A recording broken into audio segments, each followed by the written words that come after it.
Okay,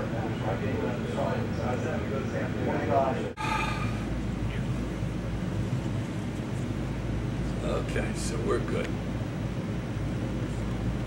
Go ahead. Okay, good evening. Tonight we're going to be talking with Senior Vice Commander of the Veterans of Foreign Wars for the Department of New Jersey, Earl. And one of the reasons we're doing this is to begin a membership drive and to let veterans know what the VFW has to offer and why should you join. So we're just going to get started. Number one, Earl, I really appreciate you taking the time out of your day to do this. We're doing it before our meeting tonight, but still, you have a very busy day. But I really thought that it was important that our membership hear from you something about your background and kind of why you joined the VFW. So why don't we start with a tiny bit of your background, when you joined the Army and what your service was? I joined in 1964, shortly after the assassination of President Kennedy, on April 30th, 1964. From there I went to basic training and to advanced infantry training. And then right after that I went to jungle training at Fort Leonard, Missouri with the Green Berets and all that. From then on, we knew we were getting pretty prepared to go to Southeast Asia, Vietnam. How old were you back then in 1964 when you said, I'm going in, I'm going to serve my country? 21. 21 years of age. Well, I'll tell you, you were a little younger than me when I went in. I was 26. How'd you do with PT? No problem. No problem. My father was a career soldier and all that, and I learned a lot from him. And one of the words my father always told me, he said, you never use the word hate because we're not Nazis. Yeah. And it kept me, his strictness kept me going in basic training and in the military. Well, it took me till AIT to finally pass PT, because at 26, I was already a little bit out of shape. Now, when you eventually got into Vietnam, Earl, you were a platoon leader with the 18th Infantry, 1st Division? Not a platoon leader. I was a platoon leader's radio telephone operator, reconnaissance scout, and a jeep driver for I was actually a bodyguard for my platoon leader. Okay. And during the time you were acting in that capacity, all of a sudden things changed very rapidly for you. Can you tell us about that? We were assigned to the, attached to the 173rd Airborne. We were in South Vietnam to go out and gather information where the enemy was at, and look for tunnels, and then and try to not to engage the enemy, to seek information. But that didn't always work because they ambushed us, and then we were under attack. Quite a few days, about 3 or 4 weeks, they tried to take over our base camp.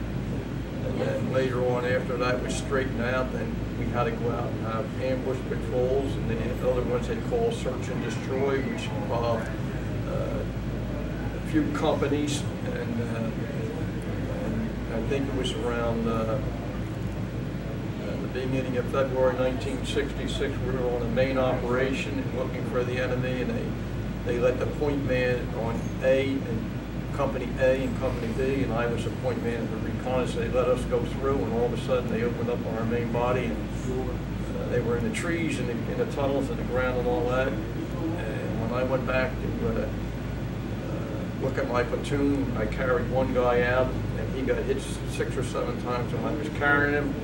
When I went back in to get somebody else, they hit me with 6 or 7 machine gun bullets, and I stopped one leg from bleeding, and then I tried to crawl out while I was getting rid of my hand grenade so I wouldn't get blown up. They hit me, and they dropped a mortar on me and blew my foot off. And the rest is, well, I ended up in the hospital for roughly 3.5 years. You know, One of the things I think about, Earl, and I'm sincerely sorry that that happened to you or any other veteran, but I hear the veterans today coming back from Iraq, Afghanistan, and the stories that they have. Do you think your story is so different from their story? No, not especially the wounded veterans. Their stories are basically the same as mine. You know, Vietnam was an unpopular war, and maybe in some cases there are a lot of people feel this is an unpopular war. We shouldn't be there.